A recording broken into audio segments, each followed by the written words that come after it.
இது வெஜிடபிள் பிரியாணி இல்லைங்க, restaurant style rice பாத். எந்த மசாலா பவுடருமே ஆட் பண்ணாமல் மைல்டாக டேஸ்ட்டாக சூப்பராக இருக்கும்.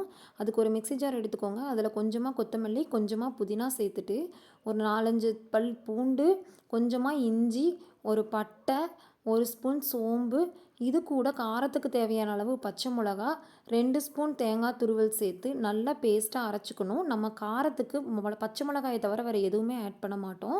இப்போ குக்கர் வச்சுட்டு தேவையான அளவு எண்ணெய் ஊற்றி, எண்ணெய் காஞ்சதுக்கப்புறமா 2 ஏலக்காய், ஒரு பிரிஞ்சி இலை போட்டுட்டு, வெங்காயம் தக்காளி சேர்த்து நல்லா வதக்கி விடுங்க. வதங்கினதுக்கப்புறமா நம்ம அரைச்சி வச்ச மசாலா பேஸ்ட்டையும் சேர்த்து நல்லா வதக்கி விடணும்.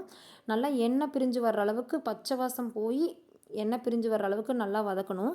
இப்போது நம்ம கட் பண்ணி வச்சுருக்கிற வெஜிடபிள்ஸையும் ஆட் பண்ணிக்கலாம். வெஜிடபிள்ஸ் வந்து உங்கள் விருப்பம், எந்த வெஜிடபிள்ஸ் வேணாலும் சேர்த்துக்கலாம். நல்லா கலந்து விடுங்க.